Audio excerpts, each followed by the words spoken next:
Hello and welcome to ukvisasuccess.com. My name is Ilana Shlapak and this is the World of UK Immigration System explained in simple terms. Today, guys, I'm going to talk to you about indefinite leave to remain applications, settlement applications as a victim of domestic violence. You will notice that this video is considerably longer than my previous videos, simply because I decided to spend as much time as I can on clarifying this particular type of application, because the applicants normally are very vulnerable people, and sometimes they think that they do not have any help and support from other people, and probably this video will be the first step towards the right direction. So let's begin.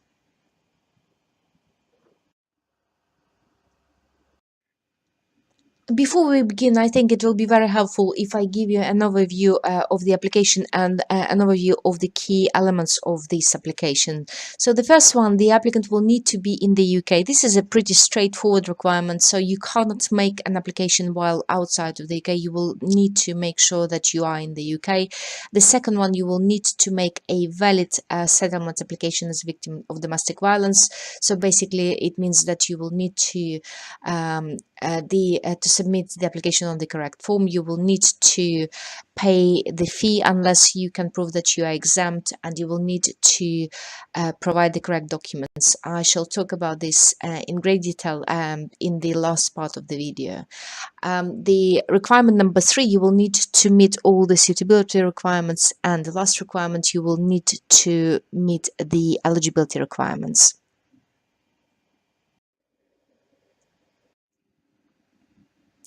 First of all, I think it is very important to understand what domestic violence actually means, because after discussing this this topic with a number of my clients, I realized that the majority of them think, first of all, that it has to be only physical abuse in order for the applicant to claim that there was a form of domestic violence in the family. And secondly, for some reason, male applicants think that only female domestic violence will be accepted by the Home Office. This is not the case, and so you have to understand that there is no difference between psychological, mental abuse and physical abuse. So it's very important for you to understand that you should not wait until you're physically abused in order to make the application. However, as you will see later, it has to be very well supported by a number of official documents in order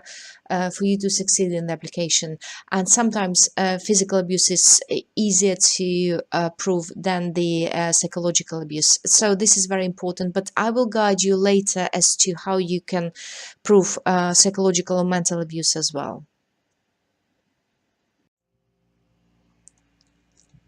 When I was preparing for this video, I found a document prepared by the Independent Chief Inspector giving us the statistics on the domestic violence applications made between 2003 and 2013.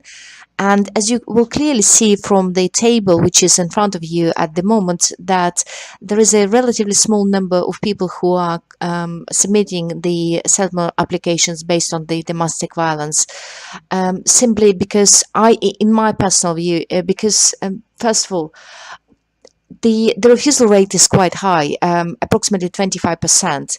And secondly, a lot of this is an incredibly vulnerable group of people, and a lot of applicants are simply afraid of making the application, and they are afraid for 2 reasons. First of all, they are afraid for their well-being, and secondly, they are afraid for their immigration status. And third, I think, reason is why the number of applicants is considerably low is because a lot of people are unaware that they can make this type of application. And certainly I came across a number of people who were absolutely surprised that they can get lots of support and help from various organizations in the UK with regards to the domestic violence issues.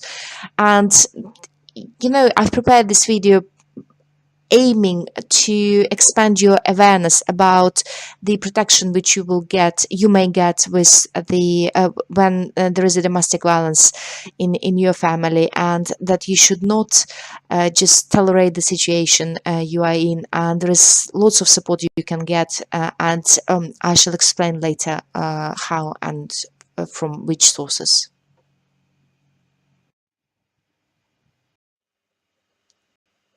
Suitability requirements is all about whether or not you are suitable to remain in the UK. And because there is such a long list of the suitability requirements, I decided to prepare a separate document which you may all download free of charge by clicking on the button below this video. If you're watching this video outside of ukvisasuccess.com, I strongly suggest that you head on over there. This is where you can find this button, and this is how you can download the document.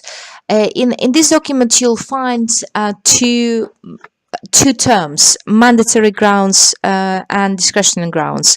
Mandatory grounds is when the decision maker has no choice but to refuse your application if you do not meet any of the suitability requirements which are mentioned under the mandatory grounds heading. However, if you do not meet one of the suitability, or if you have suitability requirements under the discretionary grounds headings, it means that the decision maker has a discretion as to whether or not to exercise his discretion and as to whether or not allow or refuse the application. So mandatory, no discretion whatsoever. They have to refuse the application. Discretionary, it depends really on other circumstances and evidence which will be submitted with the application. According to the Independent Chief Inspector's document, which I already mentioned in this video, the UKVR has introduced at least 4 mandatory checks which the decision makers will need to undertake before reaching their decision on the settlement applications. First of all, they have to check your passport, which is a logical thing. They always do. Secondly, they will need to consider your police national records and also war crime screening and case information database. All these checks take some time. In order for you to speed up the consideration of your application, what you can do, you can apply for a police national record, which can be obtained by visiting your local police station. This is a pretty straightforward application, so you need to visit your local police station and pay a fee of £10, and they will guide you to the process of obtaining the information. This is not a necessary document when you are submitting the application. However, this will considerably speed up the consideration of the application. So if you I do understand that sometimes the domestic violence applications are very urgent, and sometimes you simply do not have time to apply for a copy of your police national record. However, if you do have some time, please do apply, or you can apply and then while your application is still being considered, you can send it you can forward this to the Home Office. This is what I normally suggest to my clients.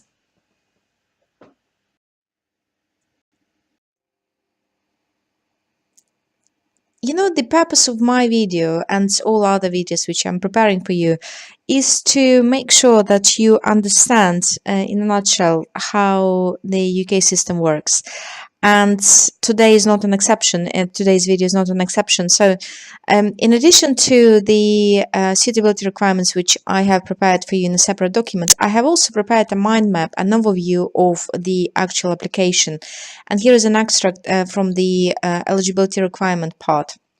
So basically, in order to meet the eligibility requirements, by the way, and if you want to have a look at the mind map, at an overview of the entire application, you're more than welcome to download it from my website by clicking on the link below the video about domestic violence. So in order for someone to meet the eligibility requirements, they will need to prove that their first visa application was granted as a partner, not a fiancé or proposed civil partner, but as a partner. Means either partner in durable relationship or someone who is already married, of a British citizen, or someone who is settled in the UK, someone with permanent residence or indefinite leave to remain. So this is very important, because if someone is here as a student on a student visa, they will not be able to make a domestic violence application. So you have to be here on a spouse visa. And the second requirement, your subsequent grant was as a spouse of a British citizen. So it means that if you came here as a spouse and then extended your leave as a student, you will not be able to make a domestic violence application. So you will need to come to the UK as a partner, and you will need to, to get your further grant as a partner as well.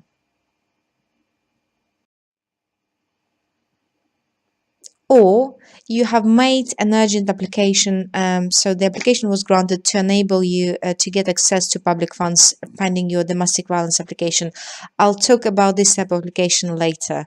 So basically, you'll need to prove that your previous application was granted as a partner of a British citizen or someone who settled, and your subsequent grant was either as a spouse or as a partner, or you got a visa to get access to public funds.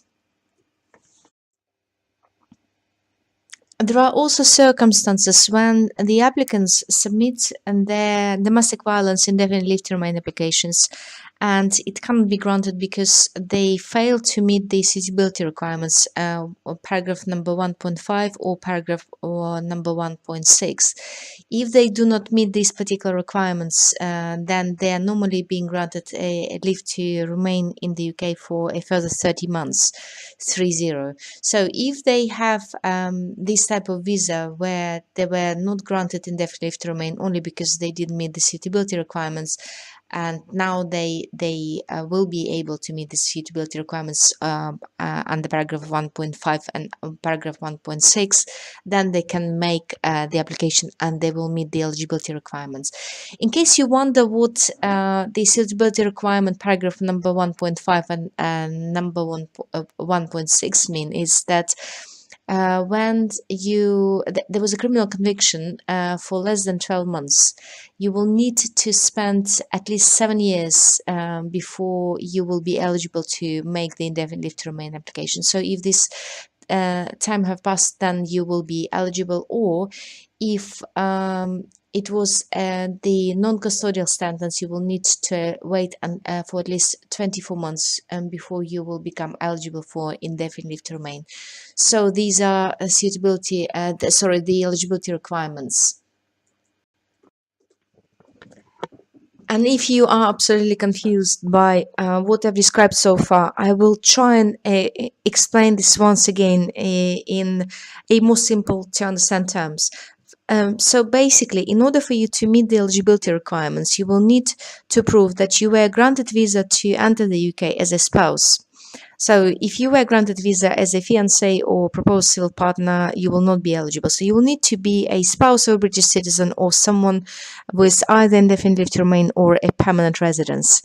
This is requirement number one, eligibility requirement number one. And then there are three possible case scenarios. So the first grant will need to be as a spouse of a British citizen or someone who is settled in the UK, and your subsequent grant was as a partner, or you made an urgent application, a domestic violence application, to get public funds. And we'll discuss these types of applications a little bit later.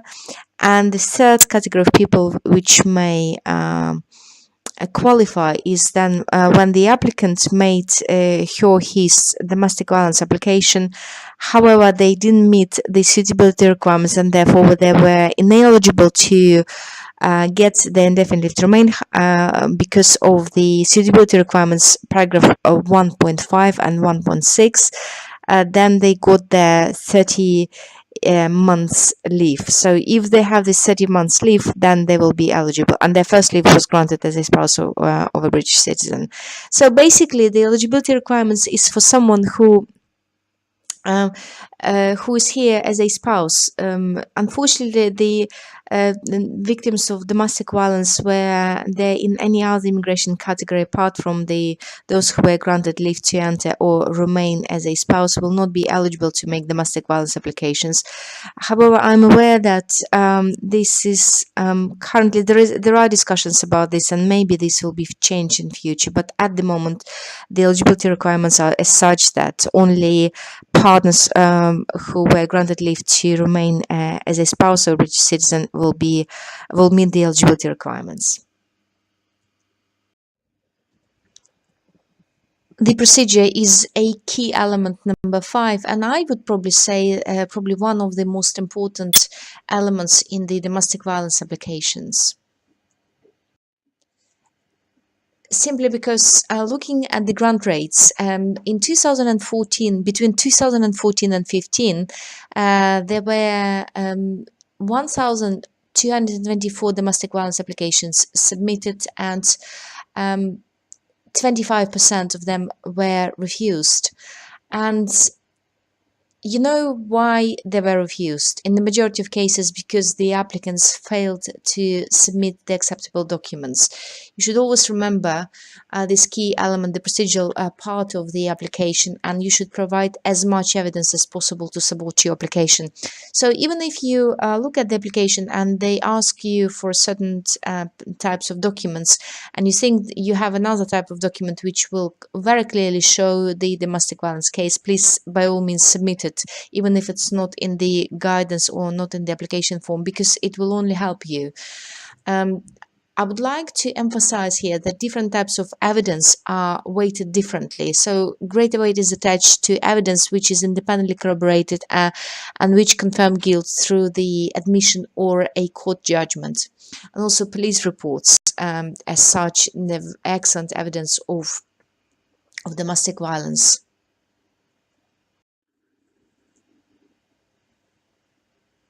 Okay, I would like to start in the procedural part by explaining that you will need to make an application on a particular form. The form is SET-DV.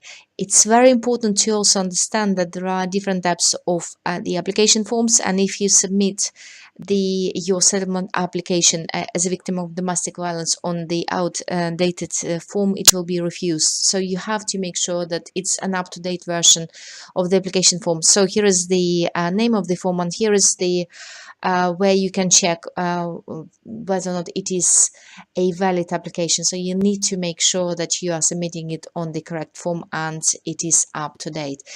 Together with the form, you may download guidance notes, which explains certain parts of the application, but it's not the full guidance of the domestic violence application. It only explains how you should complete the form. There is currently a fee. Guys, remember that the information which I'm providing in this video is logically correct at the time of recording the video, and it will change as they do change the fee on a regular basis. So if you watch this video at a later point, please check the correct fee. But at the moment, it's £1,875. It is an extortion fee. It's a huge amount of money, especially which is very, very difficult to raise for victims of domestic violence. And I think the UK VA realized the fact, and they allowed the victims of domestic violence to submit a concession application where they allow the victims of domestic violence to make an urgent application for public funds before preparing for their domestic violence application. I would like to say a few words about these concession applications. First of all, you should complete this form if you want to notify the Home Office that you require access to public funds, and that you need to find a safe accommodation and support yourself and probably family members if you are fleeing with your children before you apply for indefinite leave to remain on the basis of domestic violence. It's very important to understand that this is not, the concession application is not an application for a domestic violence application.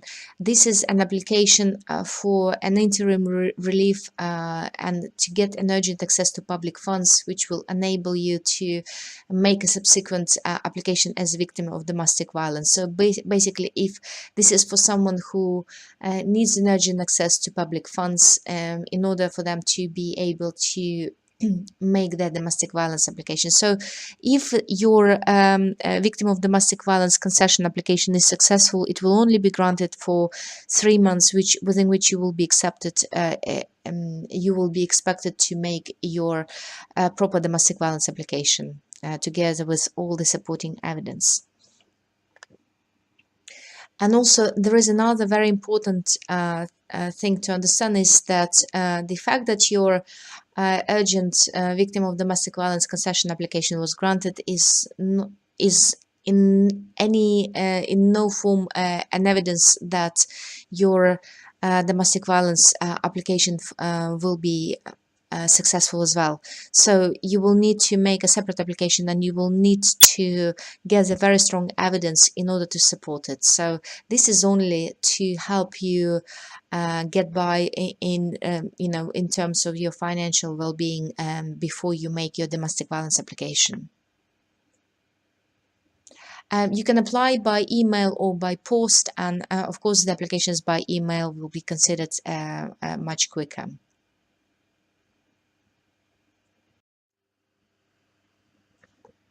If you meet the eligibility requirements, if you meet the suitability requirements, if you are in the UK, the outcome of the application will always depend on what documents you are submitting, and therefore I strongly suggest that you are preparing your application very well before submitting it, because you only have normally one shot, and if it's refused, it will be quite difficult and challenging and quite expensive for you to challenge the application. And so the first thing you should do, you should download the current version of the form set DV, domestic violence, and go to the sections, section 12. Currently it's section 12, but it may be changed to the documents section, where they will provide you with a list of documents which you will need to try and gather in support of your application. So there are 3 categories. So the first category is the strongest category. If you get the as much evidence from this category as possible, the outcome of the application would be quite likely to be successful. So these are basically all the documents from the court. Category B is when you obtain strong medical reports, when you get police reports, and also when you get letters of support from various domestic violence organizations, and also the social services letter. The list is only for your information there, so you can if you can gather any other evidence, by all means please do submit them as well. And the other set of documents which may be provided, should be provided, because they say you must also provide a letter confirming and outlining the domestic violence incidents, and basically confirming your case. Please remember, this is very, very important for you to understand, that it's not enough for you to only submit a letter from yourself confirming that there was an incident of domestic violence. And even if you produce photographs of the physical abuse, it will not be enough, unfortunately. It has to be verified independently. So you will need to, my strong suggestion would be for you, if you are a victim of domestic violence, to go and see your GP as soon as possible. Do so. Everything you disclose to them is strictly confidential, so you should not worry about this. And also you have a right to request either male or female GP. So it's, if you feel comfortable with discussing the domestic violence incidents with the female GP, you may request the female GP. And also you can ask for an interpreter if you are not comfortable with visiting the GP, if your English is not good enough and you are uncomfortable with visiting your GP with your friends. So you may ask them for an interpreter as well, which will be paid for, so you don't need to pay for it. I think it's very important at the very early stage, even if there were no physical incidents of physical abuse, if there was a mental abuse. So please have a look at the definition of domestic violence at the beginning of this video. If there was an incident of domestic violence, even if there was no physical signs of it, please visit your GP and ask them to provide you with the information as where you can get further help. I've also prepared in the document, in a separate document, which you might download by clicking on the button below the video, which can be found at ukvisasuccess.com. I prepared a separate document, some extracts from the Victims of Domestic Violence Policy Guidance, printed by and prepared by the Home Office, where they give a guidance to their decision makers, to those who actually make a decision on your application, as to what types of documents will be submitted. So I've spent quite some time on trying to make this as detailed as possible, so you have an idea as to what you should aim for before submitting the application. So all the decision makers normally turn to this document, to this policy guidance, when making their decision. So you will be looking at the same document, and therefore you will be at the same page. I strongly suggest that you download the document and have a look as to how to evidence your domestic violence case. And also, consideration time for these types of application is very, very short. It's normally 20 days, which is a record period of time for settlement applications. Normally, it's because the victims of domestic violence is a very, very vulnerable category of people, and therefore they would like to make it as soon as possible, just to make sure that there is no danger for the applicant. Another very, very important thing to understand is that, and basically I've prepared the video for you to understand that you can always get help even before your application is approved. So you can get plenty of help, and a little bit later I'll provide you with some information as to where you can get this information from. But always remember that you are not alone in this situation, and there are quite a few people there are quite a few victims as well. So you're not the same, you're not the only victim, and there are lots of people who are supporting you in this country and who are willing to help you in your difficult situation. And remember, there is no requirement to meet with regards to the knowledge of language and life in the UK. So you don't need to worry about this, and this is to speed up the consideration of your application. And if there was an incident of domestic violence, please do not sit and wait there, because it's very, very dangerous. And the first thing you should do, you should go to the to this web page and get as much information as possible as to how you can protect yourself further, and what you should do, how you should report the abuse, etc., etc. So it's a very, very helpful guide as to where to start and how to protect yourself from further domestic violence incidents, and most importantly, which organizations you should contact in order to get protection and also get evidence. So it is very important for you to contact as many organizations as possible to get protection, so that you can get evidence from them at a later point. In case they change their link later, the only thing you can do is just to go to the search engine and type domestic violence and abuse protection by the Home Office, and this is probably the first page you will get.